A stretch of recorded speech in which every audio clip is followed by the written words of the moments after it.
Cell America. Pourquoi tout concourt à la chute du dollar? Je voudrais Il monte pas, il baisse. il baisse, pardon, à la chute du dollar. Oui, absolument. En 10 jours, oui, il est passé de 1,16 à 1,19. Pour moi qui fais des prévisions sur le taux de change depuis plus de 30 ans, attention, tout concourt, on verra. Déjà. Comment on explique cette baisse du dollar? Depuis 7 mois, il s'était stabilisé autour d'un range, un 15, un 18. Oui. Donc attention pour ceux qui annonçaient un 25, un 30. Enfin, il a perdu 11% l'année dernière, le dollar? Oui, alors il a surtout perdu entre janvier et juin. Oui. Il est passé de 1,02 au maximum 1,18. Puis ensuite, il s'est stabilisé autour de 1,16, on va dire. Voilà. Et là, il y a eu... Alors, pourquoi? Pour 2 raisons principales. La première, c'est un retour de la guerre commerciale et donc une nouvelle phase qu'on a connue au premier semestre de l'an dernier de fin de l'exceptionnalisme américain. Ça, c'est important pour les investisseurs internationaux et vous le voyez à travers un graphique, c'est-à-dire que historiquement, l'euro-dollar, si vous prenez l'euro-dollar aujourd'hui, l'euro-dollar est très corrélé à l'écart de taux de court terme, 2 ans entre le 2 ans allemand ou le 2 ans européen, si vous voulez, et le 2 ans américain.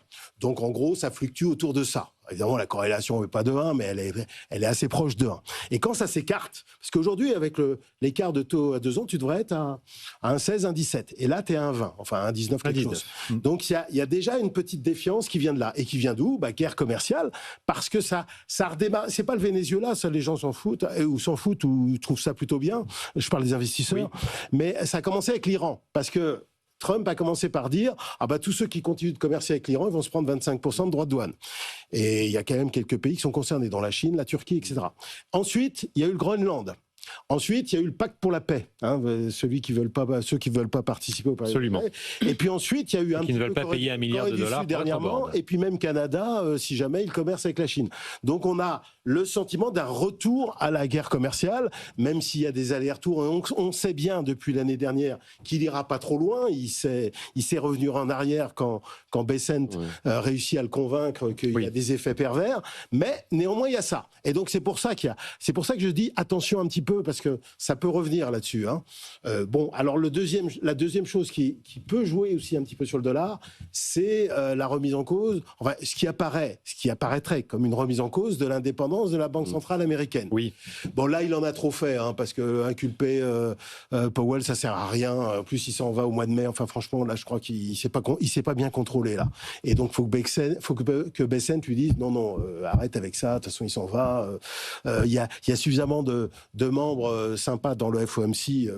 On va y arriver. Donc, faut qu'il lui dise ça. Mais ça joue un petit rôle quand même. Voilà, le débasement du dollar. Donc, tu as eu un effet. Après, quand on dit tout concourt à ce que ça continue, attention quand même aux prévisions. Oui, Isabelle. Et ce qui est quand même intéressant, c'est que ça fait quand même longtemps, on va dire 30 ou 40 ans, que le dollar est une valeur refuge. Oui. Et qu'aujourd'hui, après 12 mois de Trump, il est source d'inquiétude. Oui. Et effectivement, il y a ces 2 choses. Il y a la première chose, c'est j'investis aux États-Unis des dollars. Est-ce que je vais avoir un taux de rendement suffisant? Et il y a aussi la bulle IA aujourd'hui. C'est-à-dire que l'économie américaine, elle est fortement portée par les investissements qui sont liés à l'IA, sur lequel on peut se poser des questions à court et moyen terme, véritablement, de sa rentabilité. Donc, est-ce qu'on investit dans une économie qui a du déficit, qui a de plus en plus de dettes, qui ne semble pas maîtrisée, et dont le moteur est lié, et dont le moteur économique est lié principalement à quelques sociétés absolument géantes qui investissent dans l'IA. Oui. Donc effectivement, sur la rentabilité des investissements, on peut se poser des questions.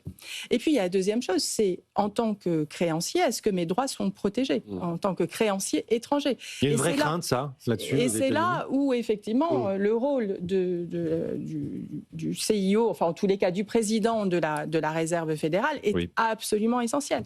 Et cet aspect complètement irrationnel de Trump qui, un jour à l'autre, annonce des choses totalement non maîtrisées, rend effectivement l'investissement en dollars de plus en plus risqué. Et puis après, le dollar n'est plus la seule monnaie essentielle pour le commerce. Vous l'évoquiez tout à l'heure, aujourd'hui, lorsque vous faites de l'import-export avec la Chine, qui est quand même un des pôles essentiels commerciaux, vous pouvez effectivement utiliser le yuan sans forcément passer par le dollar. Donc en fait, il y a énormément de signaux en fait, qui font qu'aujourd'hui, le dollar n'est plus cette valeur refuge comme elle a été. Et des banques centrales qui achètent de l'or depuis des années maintenant pour sortir un peu du dollar aussi, depuis 10 ans, ce qui explique les banques centrales émergentes, la flambée de l'or, Mathieu Plane.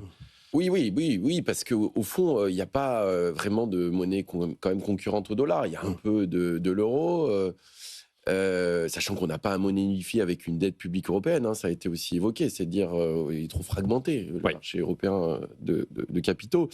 Donc le dollar quand même domine, malgré tout, reste quand même une monnaie dominante assez largement sur le marché mondial. Mais ce que souhaite Trump, c'est de toute façon faire en sorte que la valeur du dollar se diminue vis-à-vis des autres monnaies. C'est la dévaluation, ce qu'il souhaite, c'est pour être plus compétitif à l'export. Donc il fait tout. Et donc une politique volontaire et qui fonctionne et qui va dans le bon sens pour lui. Effectivement, il va agresser le président de la Réserve fédérale américaine, donc il remet en cause indirectement l'indépendance de cette banque centrale. C'est très très bien dit, c'est qu'effectivement la crédibilité d'une monnaie, elle se fait aussi à travers sa banque centrale.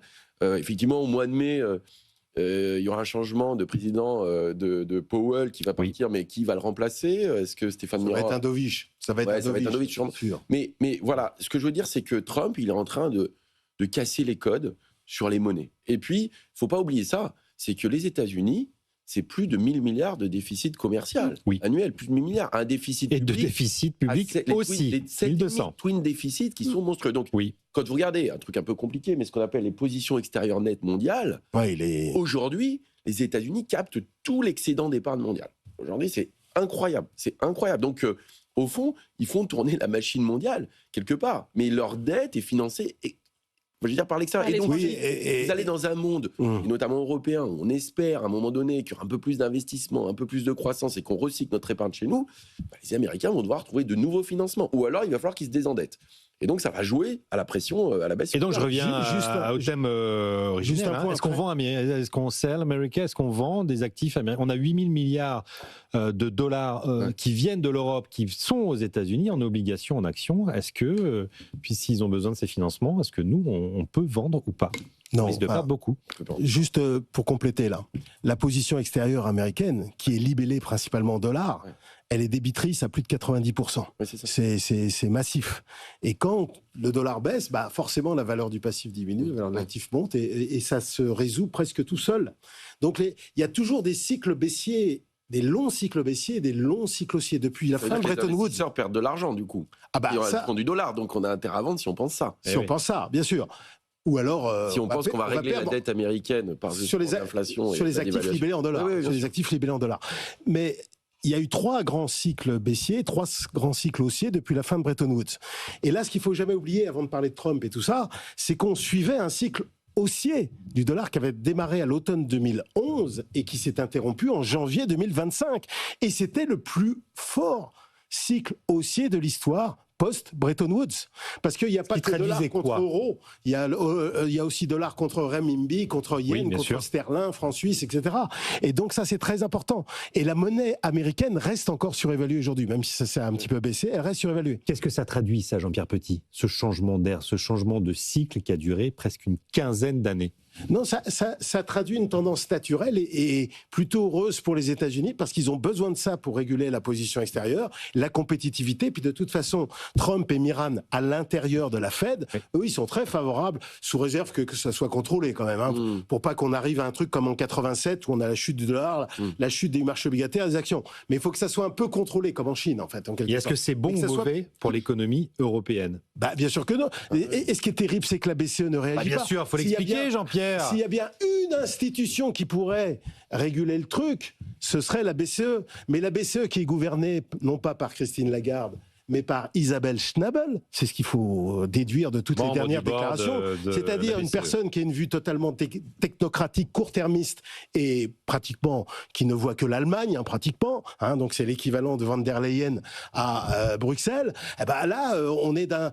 Comment voulez-vous réindustrialiser l'Europe avec un taux de change effectif de l'euro qui s'appréciait de près de 30% en presque 4 ans en 2022. C'est mission impossible dans toutes les industries moyenne gamme et même haut de gamme, je pense. Mathieu Plane, puis Isabelle. Il faut rappeler qu'en 2008, l'euro face au dollar est monté jusqu'à 1,60. Oui. On a connu 1,60. Ah oui, mais c'était Schnabel, c'est Trichet, c'est pareil. Voilà. Et même au début des années 2010, on était entre 1,30 et 1,40. Hein. C'est une horreur.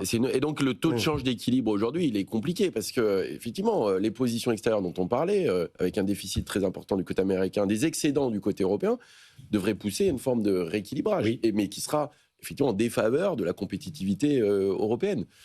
Et puis, surtout, on va rentrer dans un cycle peut-être à venir de baisse des taux américains qui vont aussi pousser à la baisse du dollar. Donc c'est vrai, comment l'Europe va réagir face à ça? Mais on devrait réagir comme on a une croissance. Comme Draghi a réagi. Bien sûr. Mais il nous faut Draghi. D'ailleurs, vous mentionniez, on aurait dû le garder à la BCE et le mettre aussi président de la Commission. Et sauf que le mandat de la BCE, Jean-Pierre Petit, c'est la stabilité des prix. Mais non, c'est là où tu te trompes, Raphaël.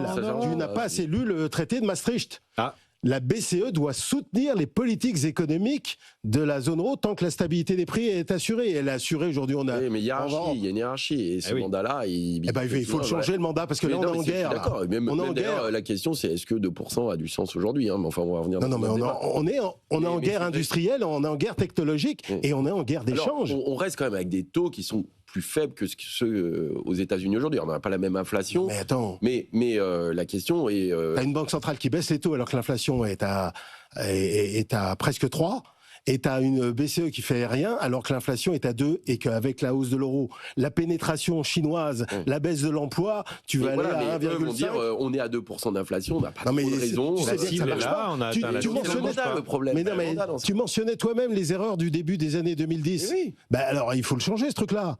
Il faut je pense que c'est un autre sujet, mais les erreurs de 2010 sont pas tout à fait celles d'aujourd'hui. Même pas. On est encore, les Américains, c'est étonnant que le dollar soit pas plus bas que ça aujourd'hui. Moi, je suis même surpris que regarde les positions extérieures nettes, de la guerre commerciale, les tarifs douaniers, des déficits publics, on en accumule des sorties de Trump sur le risque qu'il peut y avoir sur le dollar. Le dollar, c'est assez, tu l'as dit au début, c'est finalement assez peu déprécié. C'est parce qu'il n'y a pas d'alternative. C'est parce qu'il n'y a pas d'alternative. Donc il pourrait y avoir une opportunité européenne qui aujourd'hui n'est pas saisie. Non, mais de toute façon, l'Europe doit réagir. Elle doit réagir dans plein de domaines, mais notamment dans ce domaine-là, parce qu'il est essentiel. Parce qu'il n'y a pas que l'euro-dollar, il y a l'euro-yen, l'euro-renminbi, etc. Mais la Banque populaire de Chine, qui elle n'est pas indépendante et qui dépend de ce que décide le bureau politique du Parti communiste chinois, eux, ils favorisent la sous-évaluation de la monnaie et ils favorisent également le dumping au niveau des prix à la production, d'ailleurs, qui sont nuls, et voire même négatifs, des prix à la production, et c'est comme ça qu'ils gagnent des parts de marché, et ça va être horrible ce qui va se passer au cours des prochaines années si on ne réagit pas. Il va falloir convaincre nos amis allemands. Pardon ? Il va falloir convaincre nos amis allemands. Mais l'Allemagne est très mal. Ça va devenir de plus en plus facile, oui, compte tenu de leur position. Ils sont très mal. Ils sont un peu comme ils se retrouvent un petit peu. D'ailleurs, on le voit au niveau du spread de taux. On n'a peut-être pas le temps d'en parler, mais le spread de taux baisse. Pourquoi ? Ça nous rappelle les années 90. La réunification, comme les Français. La réunification. Bonne nouvelle pour l'Europe. La réunification allemande. Rappelez-vous, la dette augmentait. La dette augmentait en Allemagne. L'Allemagne n'allait pas bien industriellement. Et le spread. N'oubliez pas, en 96-97, sachez-le, l'OAT était sous le taux allemand. Et les emprunts néerlandais également. 96, 2026, 30 ans. 2026 sera une grande année à suivre. Ça nous fera plein de beaux débats ensemble. Merci à tous les trois.